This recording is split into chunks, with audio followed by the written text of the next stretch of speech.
જય સ્વામિનારાયણ. સહજાનંદ વિદ્યાલયના video lecture શિક્ષણમાં આપ સર્વ વિદ્યાર્થી મિત્રોનું હાર્દિક સ્વાગત છે.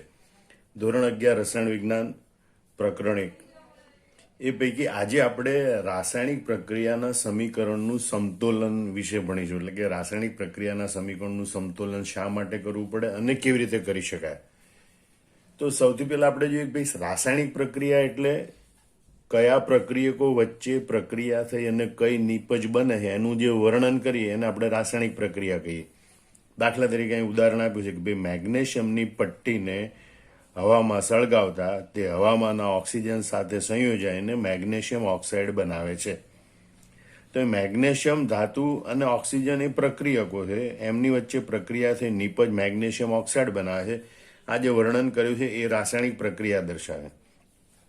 પણ રાસાયણિક પ્રક્રિયાને ટૂંકમાં સમજવા માટે આપણે પ્રક્રિયકો અને નિપજોના સંજ્ઞા અને સૂત્રો વાપરવામાં આવે છે, તેમજ પ્રક્રિયકો અને નિપજો વચ્ચે તીરની નિશાની દર્શાવવામાં આવે. એ જે ટૂંકમાં રાસાયણિક પ્રક્રિયાને દર્શાવવાની રીત છે એને આપણે રાસાયણિક સમીકરણ તરીકે ઓળખીએ. હવે રાસાયણિક સમીકરણમાં પ્રક્રિયક તરફ જે તત્વો અને એના પરમાણુ હોય, નિપજ તરફ એ જ તત્વો અને એના પરમાણુની સંખ્યા એટલી જ હોવી જોઈએ, તો એને સમતોલિત રાસાયણિક સમીકરણ કહેવાય. અહીંયા તમે જો કે મેગ્નેશિયમનો એક પરમાણુ છે, મેગ્નેશિયમનો એક પરમાણુ, પણ ઓક્સિજનના બે પરમાણુ છે તો ઓક્સિજનનો અહીંયા એક જ પરમાણુ છે. એનો મતલબ કે આ સમીકરણ સમતોલિત નથી. જ્યારે અહીંયા મેગ્નેશિયમના બે પરમાણુ, ઓક્સિજનના બે પરમાણુ, બંને બાજુ તત્વો અને એના પરમાણુની સંખ્યા સરખી છે. તો આ સમીકરણ એ સમતોલિત છે. સમતોલિત સમીકરણ છે એ બંને બાજુ રહેલા પરમાણુની સંખ્યા એટલે કે મોલ સંખ્યા સરખે દર્શાવે. મતલબ કે આવા સમતોલિત સમીકરણ હોય એના આધારે મોલ સંકલ્પના પર આધારિત ગણતરીઓ કરવા માટે ખૂબ જ ઉપયોગી બને છે. તો હવે આપણે જોઈએ કે ભાઈ, દળ સંચયના નિયમ પ્રમાણે સમતોલિત સમીકરણમાં પ્રક્રિયક અને નિપજ બંને બાજુએ તત્વો અને તેના પરમાણુઓની સંખ્યા સમાન હોવી જોઈએ. અથવા આપણે વ્યાખ્યા લખતા હોય એમ લખવું હોય તેમ કહેવાય, જે રાસાયણિક સમીકરણમાં પ્રક્રિયક અને નિપજ એમ બંને તરફ તત્વો અને તેમના પરમાણુની સંખ્યા સમાન હોય તેમને સમતોલિત રાસાયણિક સમીકરણ કહે છે. આ સમીકરણ એ સમતોલિત રાસાયણિક સમીકરણ છે. બંને બાજુ તત્વો અને તેના પરમાણુની સંખ્યા સરખી છે. બીજું એક અહીં ઉદાહરણ આપ્યું છે, 3Fe + 2O2 gives Fe3O4.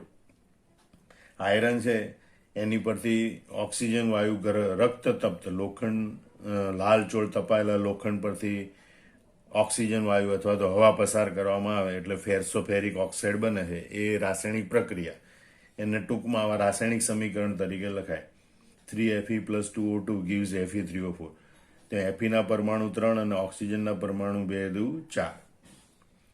અહીંયા પણ એફીના પરમાણુ 3, ઓક્સિજનના પરમાણુ 4. આ સમીકરણમાં પ્રક્રિયક તરફ એફીના 3 અને ઓક્સિજનના 4 પરમાણુ છે.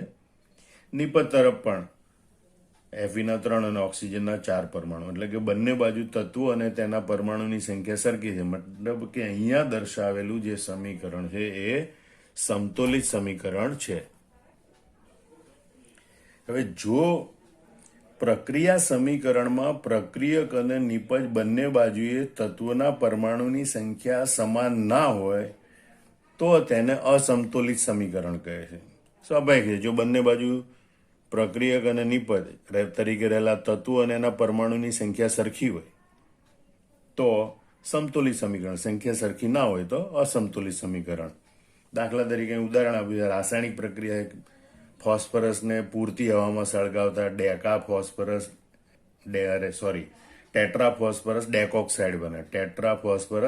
ડેકોક્સાઇડ બને. તો અહીંયા ફોસ્ફરસના 4 પરમાણુ, ઓક્સિજનના 2 પરમાણુ. અહીં ફોસ્ફરસના નિપજ તરફ 4 પરમાણુ, ઓક્સિજનના 10 પરમાણુ. મતલબ બંને બાજુ ફોસ્ફરસના પરમાણુની સંખ્યા સરખી પણ ઓક્સિજનના પરમાણુની સંખ્યા સરખી નથી. માટે આવું સમીકરણ છે એને અસમતોલિત સમીકરણ કહેવાય. અહીંયા જોઈ લો, આ સમીકરણમાં પ્રક્રિયક અને નિપજ બંને તરફ ફોસ્ફરસના 4 પરમાણુ છે, પરંતુ ઓક્સિજનના પરમાણુ પ્રક્રિયક તરફ 2 અને નિપજ તરફ 10 છે. માટે આ સમીકરણ સમતોલિત નથી. તો આવું જે અસમતોલિત સમીકરણ હોય એ મોલ સંકલ્પના પર આધારિત ગણતરીઓ કરવા માટે બિલકુલ ઉપયોગમાં લઈ શકાતું નથી. પણ આ સમીકરણને જ્યારે સમતોલિત કરવામાં આવે ત્યારે એ મોલ સંકલ્પના પર આધારિત ગણતરી કરવા માટે ઉપયોગી બને. દાખલા તરીકે આ સમીકરણ અસમતોલિત છે, એ આપણને ઉપયોગી બનતું નથી. પણ આ સમીકરણ ઉપરથી એમ કહે છે કે 2 મોલ મેગ્નેશિયમ ધાતુની 1 મોલ ઓક્સિજન સાથે પ્રક્રિયા થાય એટલે 2 મોલ મેગ્નેશિયમ ઓક્સાઇડ બને છે. આમ સમતોલિત સમીકરણ છે એ ખૂબ જ ઉપયોગી હોય છે, અને માટે આવા અસમતોલિત સમીકરણ છે એને સમતોલિત કરવું પડે, અને એને સમીકરણ સમતોલન વિધિ અથવા તો સમીકરણ સમતોલન તરીકે ઓળખવામાં આવે છે.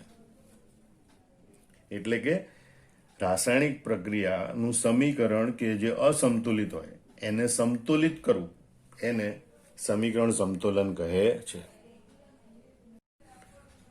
તો આપણે હવે જોઈએ સમીકરણ સમતોલન. તો કે અસમતુલિત સમીકરણમાં રહેલા પ્રક્રિયકો અને નિપજોના સૂત્રો આગળ યોગ્ય ગુણક સંખ્યા મૂકી અને બંને બાજુ પરમાણુઓની સંખ્યા સમાન કરવાની ક્રિયા એને સમીકરણનું સમતોલન અથવા સમીકરણ સમતોલન વિધિ કહે છે. ફરીથી જોઈ લો. અસમતોલિત સમીકરણમાં રહેલા પ્રક્રિયકો અને નિપજના સૂત્રો આગળ યોગ્ય ગુણક અથવા તો યોગ્ય ગુણક સંખ્યા મૂકી બંને બાજુ પરમાણુઓની સંખ્યા, બંને બાજુ તત્વો અને તત્વોના પરમાણુની સંખ્યા સમાન કરવાની ક્રિયાને સમીકરણ સમતોલન અથવા સમીકરણ સમતોલન વિધિ કહે છે. હવે રાસાયણિક પ્રક્રિયાના સમીકરણનું સમતોલન કરવા માટે સામાન્ય રીતે આ પદ્ધતિઓનો ઉપયોગ કરવામાં આવે છે. નીચે મુજબની પદ્ધતિઓનો ઉપયોગ, એ પૈકીની પહેલી પદ્ધતિ છે પ્રયત્ન અને ભૂલની રીત એટલે અજમાયશની રીત. મતલબ કે ટ્રાયલ કરવાનું અને બંને બાજુ સમીકરણ સમતોલિત કરતું જવાનું, અને એ રીતે છેવટે બંને બાજુ પરમાણુની સંખ્યા સરખી થાય ત્યાં સુધી સમીકરણને પહોંચાડવાનું. બીજું છે આંશિક સમીકરણ પદ્ધતિ. હવે આ પદ્ધતિમાં જે સમીકરણ બન્યું હોય એમાં જે તે ઘટકો બનવા માટે કયા કયા તબક્કામાંથી પસાર થયા હોય એનું જ્ઞાન હોવું જોઈએ. આ પદ્ધતિ માટે જે તે સમયે જે પ્રક્રિયા ભણતા હોય પદાર્થની બનાવટ, એ દરમિયાન એ પદ્ધતિથી સમીકરણનું સમતોલન કરી શકાય. ઓક્સિડેશન આંક પદ્ધતિ અને આયન ઇલેક્ટ્રોનિક પદ્ધતિ. આ ત્રીજી અને ચોથી પદ્ધતિ છે એનો અભ્યાસ આપણે પ્રકરણ 8 રેડોક્સ પ્રક્રિયાઓ ભણવાનું છે. એની અંદર આ પદ્ધતિની મદદથી સમીકરણ કેવી રીતે સમતોલિત કરવાનું એ ભણવાનું છે. ખાસ કરીને જ્યારે ઓક્સિડેશન આંકમાં ફેરફાર થતો હોય એવી પ્રક્રિયાઓ માટે આ પદ્ધતિઓનો ઉપયોગ કરવામાં આવે છે. પણ આ પ્રકરણમાં અત્યારે આપણે પ્રથમ રીતથી એટલે કે પ્રયત્ન અને ભૂલની રીતથી જ સમીકરણનું સમતોલન કરતા શીખવાનું છે. તો આપણે પહેલું ઉદાહરણ જોઈએ કે ભાઈ આપણી પાસે એક સમીકરણ છે P4 + O2 gives P4O10. હવે અહીંયા પ્રક્રિયક તરફ તમે જુઓ તો ફોસ્ફરસના પરમાણુ 4 અને ઓક્સિજનના પરમાણુ 2. જ્યારે નિપજ તરફ જુઓ તો ફોસ્ફરસના પરમાણુ 4 અને ઓક્સિજનના પરમાણુ 10 છે. મતલબ ફોસ્ફરસના પરમાણુની સંખ્યા સરખી. હવે બંને બાજુ જો ઓક્સિજનના પરમાણુ સરખા કરવા હોય તો આ 2 છે અને 5 વડે ગુણવા પડે. તો 5 દુ 10 એટલે ઓક્સિજનના પરમાણુ 10 થાય. યાદ રાખજો અહીંયા સમીકરણ સમતોલન કરતી વખતે નીચે સમીકરણની નીચે ક્યારેય ગુણવાનું નથી. આ જે સમીકરણના સૂત્ર કે સંજ્ઞાઓ આપેલા હોય એની આગળ જ ગુણક સંખ્યા મૂકવાની હોય છે. તો અહીંયા 10 છે તો અહીં 2 ને આપણે કેટલા વડે ગુણીએ છીએ જેથી જવાબ 10 આવે? તો કે 5 વડે. એટલે બંને બાજુ ફોસ્ફરસની સંખ્યા સમાન છે. બંને બાજુ ઓક્સિજનની સંખ્યા સરખી કરવા માટે O2 ને 5 વડે ગુણવામાં આવે. તો અહીં 5 વડે ગુણી નાખીએ તો હવે આપણે સમીકરણને જોઈએ. ફોસ્ફરસના પરમાણુ 4, ઓક્સિજનના પરમાણુ 2 પંચા 10. હંમેશા આવી રીતે નીચેથી ગુણાકાર કરવાથી આપણને કુલ પરમાણુની સંખ્યા મળે. આ નીચે દર્શાવેલો અંક અને ગુણક એ બંનેને ગુણવાથી કુલ પરમાણુની સંખ્યા મળે. 2 × 5 એટલે 10, ઓક્સિજનના પરમાણુ 10. આમ પ્રક્રિયક તરફ ફોસ્ફરસના પરમાણુ 4, ઓક્સિજનના પરમાણુ 10. નિપજ તરફ ફોસ્ફરસના પરમાણુ 4, ઓક્સિજનના પરમાણુ 10. આ સમીકરણમાં બંને બાજુ પરમાણુઓની સંખ્યા હવે સમાન થઈ ગઈ છે. માટે આ સમીકરણ છે એ સમતોલિત સમીકરણ છે, અને આવું સમતોલિત સમીકરણ છે એ મોલ સંખ્યા પર આધારિત ગણતરી કરવા માટે ઉપયોગી બને. બીજું ઉદાહરણ જોઈએ આપણે. પ્રોપેન એટલે કે C3H8 એનું હવામાં દહન કરવામાં આવે ત્યારે પ્રોપેનની હવામાન ઓક્સિજન સાથે પ્રક્રિયા થાય, પાણી અને કાર્બન ડાયોક્સાઇડ બને. તો પ્રોપેન વત્તા oxygen O2 gives CO2 + H2. સાદું સમીકરણ આપણે આવી રીતે લખી શકીએ. C3H8 + O2 gives CO2 + H2. હવે બંને બાજુ કાર્બન, હાઇડ્રોજન, ઓક્સિજન 3 તત્વો આવેલા છે. એમાં પ્રક્રિયક બાજુ કાર્બન પરમાણુની સંખ્યા 3, હાઇડ્રોજન પરમાણુની સંખ્યા 8 અને ઓક્સિજન પરમાણુની સંખ્યા 2 છે. હવે નિપજ તરફ જોઈએ તો કાર્બન પરમાણુની સંખ્યા 1, હાઇડ્રોજન પરમાણુની સંખ્યા 2 અને ઓક્સિજન પરમાણુની સંખ્યા અહીંયા 2 અને અહીંયા 1, એમ 2 + 1 બરાબર 3 છે. હવે આપણે પ્રથમ કાર્બનને સંતુલિત કરવો છે. અહીં કાર્બન કેટલા? પ્રક્રિયક તરફ 3, નિપજ તરફ 1, તો આને આપણે 3 વડે ગુણી કાઢીએ, બરોબર? તો બંને બાજુ કાર્બનની સંખ્યા સરખી થાય. એટલે આપણે કહીએ કે પ્રથમ કાર્બનને સંતુલિત કરવા માટે CO2 ને 3 વડે ગુણતા. હવે CO2 ને 3 વડે ગુણ્યું તો કઈ પરિસ્થિતિમાં ફેરફાર થયો? તો અહીંયા બે પરિસ્થિતિમાં ફેરફાર થાય. કાર્બનની સંખ્યા અને ઓક્સિજનની સંખ્યામાં પણ ફેરફાર થાય. કાર્બન કેટલા થઈ જાય? 3. ઓક્સિજન 3 દુ 6 વત્તા 1 એટલે 7. એટલે હવે પરિસ્થિતિ આવી છે કે કાર્બન બંને બાજુ 3 થઈ ગયા, હાઇડ્રોજન 8 અને અહીંયા હાઇડ્રોજન 2, ઓક્સિજન 2 અને અહીંયા ઓક્સિજન 7. હવે આપણે હાઇડ્રોજનને સંતુલિત કરીશું. સામાન્ય રીતે જે એકલું તત્વ હોય એને છેલ્લે સંતુલિત કરવાનું, બાકીના તત્વો છે એને પહેલા સંતુલિત કરવાના. એટલે ઓક્સિજનને આપણે છેલ્લે સંતુલિત કરીશું. તો આપણે જોઈએ કે ભાઈ હાઇડ્રોજનને સંતુલિત કરવા તો અહીં હાઇડ્રોજનના પરમાણુ પ્રક્રિયક તરફ 8, નિપજ તરફ 2, તો આને 4 વડે ગુણીએ તો બંને બાજુ 8 થાય. મતલબ આ પાણીના અણુના સૂત્રને આપણે 4 વડે ગુણવું પડે. એટલે હાઇડ્રોજનને સંતુલિત કરવા માટે H2 અને 4 વડે ગુણતા. એટલે H2 આગળ આપણે 4 લખ્યા. એટલે ફરીથી સમીકરણ જોઈએ, C3H8 + O2 gives 3CO2 + 4H2.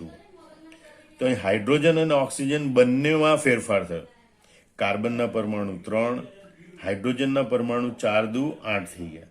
ઓક્સિજનના પરમાણુ 3 દુ 6 વત્તા 4 એકુ 4, 6 ને 4 10. એટલે બંને બાજુ ઓક્સિજનના પરમાણુ 10 થઈ ગયા. સોરી, ખાલી નિપજ તરફ ઓક્સિજનના પરમાણુની સંખ્યા 10 થઈ છે. હવે પ્રક્રિયક તરફ ઓક્સિજન 2 છે, તો ઓક્સિજન 2 છે ને આ બાજુ 10 છે, તો આને 5 વડે ગુણવાથી બંને બાજુ ઓક્સિજન પરમાણુની સંખ્યા 10 થાય. એટલે અહીંયા આપણે ઓક્સિજનને 5 વડે ગુણ્યા તો સમીકરણ આમ બને C3H8 + 5O2 gives 3CO2 + 4H2O. આમ બંને બાજુ કાર્બન પરમાણુની સંખ્યા 3 થઈ ગઈ, હાઇડ્રોજન પરમાણુની સંખ્યા 8 થઈ ગઈ અને ઓક્સિજન પરમાણુની સંખ્યા 10 થઈ ગઈ. હવે આ સમીકરણમાં બંને બાજુ પરમાણુઓની સંખ્યા સમાન છે, માટે અહીંયા આપેલું આ સમીકરણ છે એ સમતોલિત સમીકરણ છે. ફરીથી જોઈ લો, આખું સમીકરણ આપણે સમતોલિત કેવી રીતે કર્યું. પહેલા કાર્બનને સંતુલિત કર્યા, એના માટે અહીંયા 3 વડે ગુણ્યું એટલે CO2 આગળ 3 લખ્યું, એના કારણે ઓક્સિજનની સંખ્યા 7 થઈ ગઈ. પછી આપણે હાઇડ્રોજનને સંતુલિત કરવા માટે 8 છે, તો H2 અને 4 વડે ગુણ્યા, તેમ કરવાથી ઓક્સિજનની સંખ્યા 10 થઈ ગઈ. અને એકલું તત્વ છે એને છેલ્લે બાકી રાખ્યું હતું જેથી એને એકલાને ગુણી શકાય. તો અહીંયા 10 છે, તો આ 2 ને 5 વડે ગુણવાથી 10 બને. એટલે છેલ્લે ઓક્સિજનને 5 વડે ગુણી અને સમીકરણને સંતુલિત કર્યું. તો આ રીતે સમીકરણને સમતોલિત કરી શકાય. બંને બાજુ પરમાણુની સંખ્યા સરખી થાય એટલે સમીકરણ સમતોલિત બને છે. હવે આપણે કેટલાક સમીકરણ છે એને ઝડપથી સંતુલિત કરતા શીખીએ. દાખલા કે અહીંયા આ સમીકરણ આપ્યું છે કે ઝીનોનની ફ્લોરિન સાથે પ્રક્રિયા કરતા ઝીનોન હેક્ઝાફ્લોરાઇડ બને છે. તો અહીં પ્રક્રિયક તરફ ઝીનોન પરમાણુની સંખ્યા અને ફ્લોરિન પરમાણુની સંખ્યા જોઈએ તો ઝીનોન પરમાણુની સંખ્યા 1 અને ફ્લોરિન પરમાણુની સંખ્યા 2. નિપજ તરફ ઝીનોન પરમાણુની સંખ્યા 1 અને ફ્લોરિન પરમાણુની સંખ્યા 6 છે. હવે અહીંયા બંને બાજુ ઝીનોન પરમાણુની સંખ્યા તો સરખી છે, પણ ફ્લોરિન પરમાણુની સંખ્યા નિપજ તરફ 6 છે અને 2 છે. એનો મતલબ કે જો આપણે ફ્લોરિનને 3 વડે ગુણીએ તો બંને બાજુ ફ્લોરિન પરમાણુની સંખ્યા 6 થાય. તો અહીંયા આપણે આને 3 વડે ગુણીએ છીએ, બરોબર. તો 3 વડે ગુણવાથી બંને બાજુ ફ્લોરિન પરમાણુની સંખ્યા પણ 6 થાય. આમાં સમીકરણ એ સંતુલિત સમીકરણ બને છે. બીજું ઉદાહરણ જોઈએ. Ag plus H2S gives Ag2S plus H2. તો અહીં પ્રક્રિયક તરફ સિલ્વર, હાઇડ્રોજન અને સલ્ફર એમ 3 પરમાણુ છે. નિપજ તરફ પણ સિલ્વર, સલ્ફર અને હાઇડ્રોજન એમ 3 પ્રકારના પરમાણુ છે. સિલ્વર પરમાણુની સંખ્યા 1, હાઇડ્રોજન પરમાણુની સંખ્યા 2 અને સલ્ફર પરમાણુની સંખ્યા 1 છે. નિપજ તરફ સિલ્વર પરમાણુની સંખ્યા 2, સલ્ફર પરમાણુની સંખ્યા 1 અને હાઇડ્રોજન પરમાણુની સંખ્યા 2. અહીં હાઇડ્રોજન પરમાણુની સંખ્યા 2 અને સલ્ફર પરમાણુની સંખ્યા 1 સરખી છે, પણ સિલ્વર પરમાણુની સંખ્યા 2 છે ને અહીંયા 1 છે. જો આ સિલ્વર પરમાણુના સંજ્ઞાને 2 વડે ગુણીએ આપણે અહીંયા, તો સિલ્વર પરમાણુની સંખ્યા પણ 2 થાય. આમ સિલ્વર, સલ્ફર, હાઇડ્રોજન પરમાણુની સંખ્યા 2, 2, 1 થાય. એમ અહીંયા પણ 2, 2, 1 થાય. આમ આ સમીકરણ છે એ સમતુલિત સમીકરણ બને છે. અન્ય એક ઉદાહરણ જોઈએ, જેમાં પોટેશિયમ, કાર્બન, હાઇડ્રોજન અને ઓક્સિજન તત્વો આવેલા છે. પોટેશિયમ, કાર્બન, હાઇડ્રોજન અને ઓક્સિજન તત્વો આવેલા છે. એ પૈકી પોટેશિયમ પરમાણુની સંખ્યા 1, કાર્બન પરમાણુની સંખ્યા 1, હાઇડ્રોજન પરમાણુની સંખ્યા 1 અને ઓક્સિજન પરમાણુ અહીંયા 2 અને અહીંયા 1. 1 વત્તા 2 બરાબર 3 છે.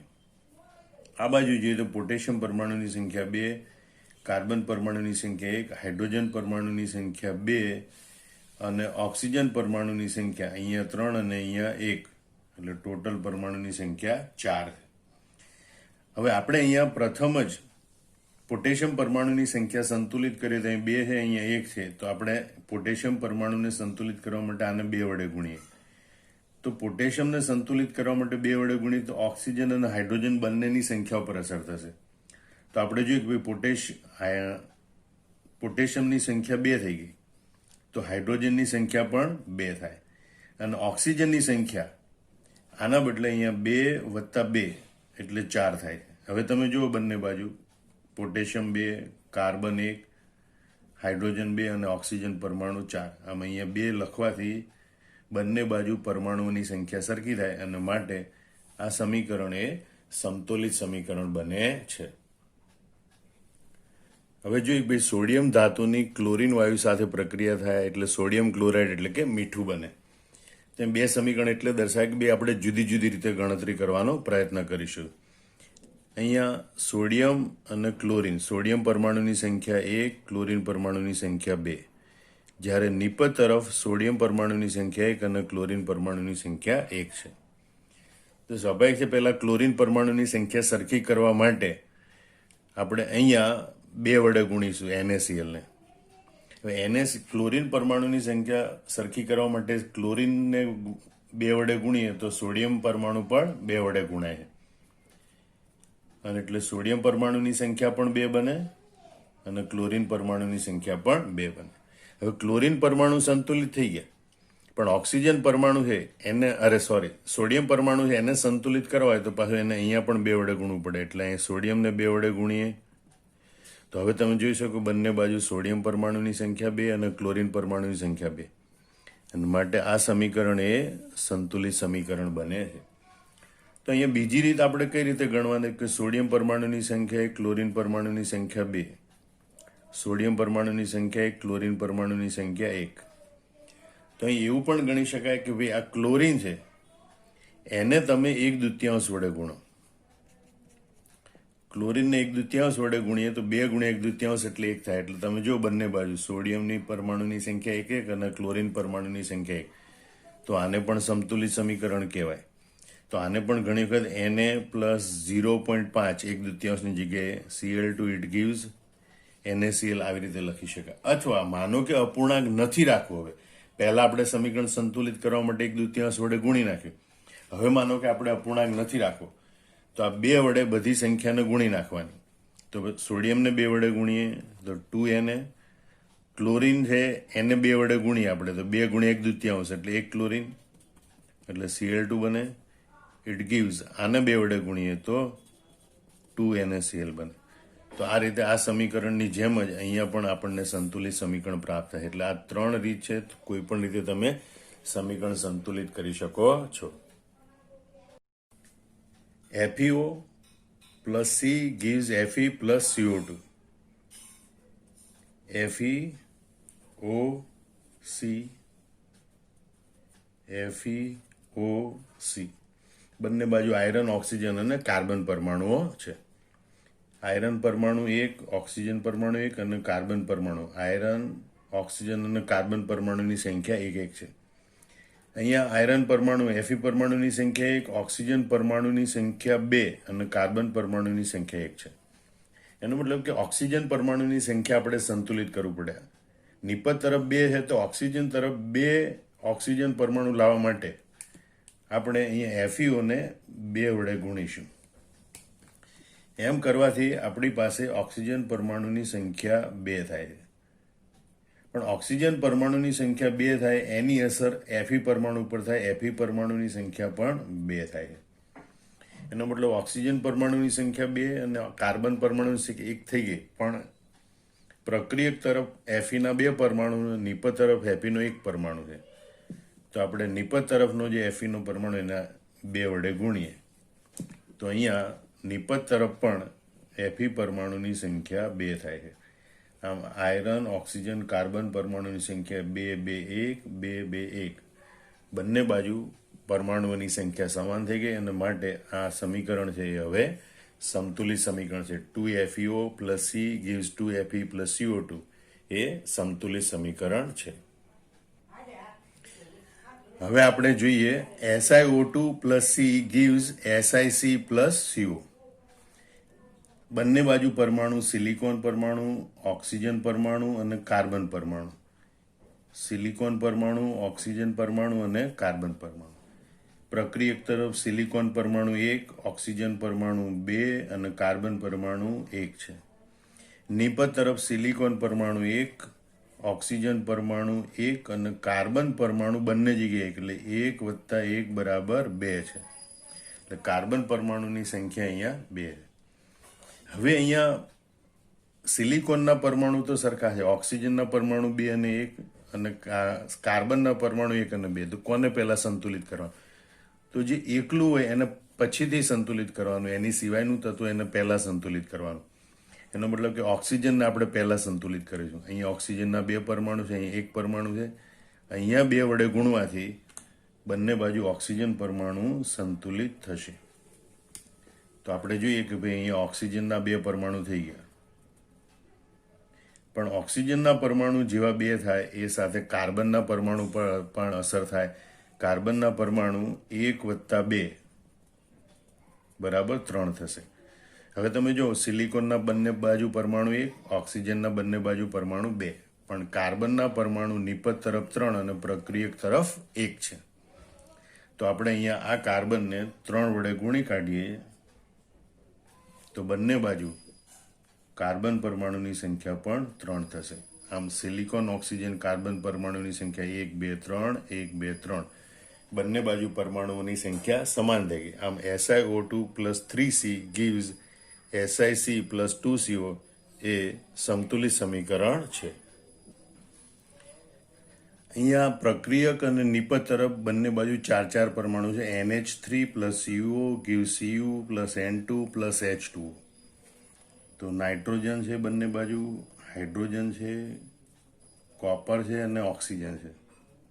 નાઇટ્રોજન છે, હાઇડ્રોજન છે, કોપર છે અને ઓક્સિજન છે.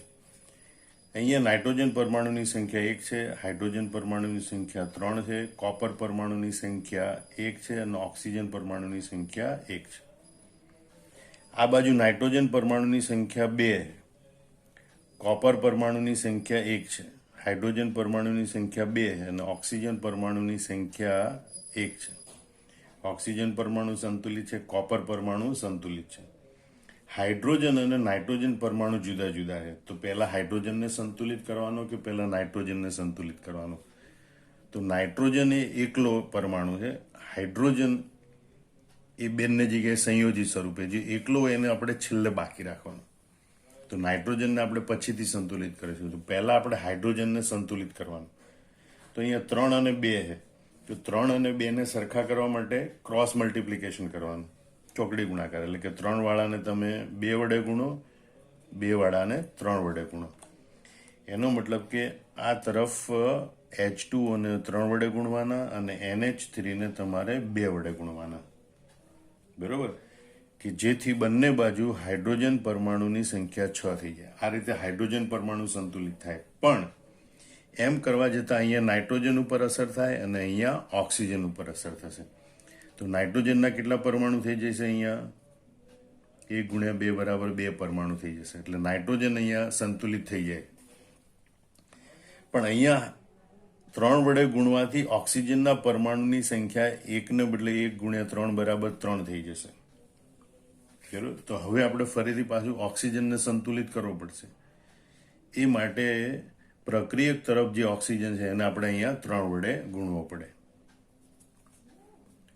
એટલે ઓક્સિજન પરમાણુની સંખ્યા 1 ગુણ્યા 3 બરાબર 3 થઈ જાય. પણ એની અસર કોપર પરમાણુ પર થાય એટલે કોપર પરમાણુની સંખ્યા પણ 3 થઈ જાય. હવે કોપર પરમાણુની સંખ્યા સંતુલિત કરવા માટે નિપજ તરફનું કોપર છે એને આપણે 3 વડે ગુણીશું. એમ કરવાથી નિપજ તરફના પરમાણુ કોપર છે એની સંખ્યા પણ 3 થઈ જાય. હવે તમે જોઈ શકો નાઇટ્રોજન, હાઇડ્રોજન, કોપર, ઓક્સિજન 2 6 3 3 2 6 3 3 બંને બાજુ પરમાણુઓની સંખ્યા સરખી થઈ ગઈ. આમ 2Na3 + 3Cu gives 3Cu + N2 + 3H2. આ સમતુલિત સમીકરણ બને છે. જે FeCl3 + NaOH gives FeOH thrice + NaCl. બરોબર. તો અહીંયા બંને બાજુ 5 તત્વોના પરમાણુ છે. FeCl, NaOH, FeCl, Na અને O અને H. Fe પરમાણુની સંખ્યા 1, ક્લોરીન પરમાણુની સંખ્યા 3, સોડિયમ, ઓક્સિજન અને હાઇડ્રોજન પરમાણુની સંખ્યા 1 1 છે. આ બાજુ જોઈએ તો Fe પરમાણુની સંખ્યા 1 પણ ઓક્સિજન 3 અને હાઇડ્રોજન 3. ઓક્સિજન 3 અને હાઇડ્રોજન 3. સોડિયમ અને ક્લોરીન પરમાણુની સંખ્યા 1 1 છે. તો સૌ પ્રથમ Fe અને Na ના પરમાણુ તો સંખ્યા સરખી છે એટલે જેના પરમાણુ જુદા છે એને સંતુલિત કરીએ. તો અહીંયા OH છે એને આપણે સંતુલિત કરવા હોય તો આને આપણે 3 વડે ગુણવા પડે તો બંનેની સંખ્યા 3 થાય. તો એ માટે આપણે આ NaOH છે એને 3 વડે ગુણવું પડે જેથી 3 ઓક્સિજન અને 3 હાઇડ્રોજન થાય જેથી બંને બાજુ ઓક્સિજન હાઇડ્રોજન પરમાણુની સંખ્યા સરખી થાય. તો એના કારણે એની અસર સોડિયમ પરમાણુ પર થાય અને સોડિયમ પરમાણુ પણ 3 થઈ જાય બંને બાજુ. હવે એના માટે તમારે આ બાજુ જે સોડિયમ પરમાણુ છે નિપજ તરફ એને 3 વડે ગુણવા પડે તો સોડિયમ પરમાણુની સંખ્યા પણ 3 થાય.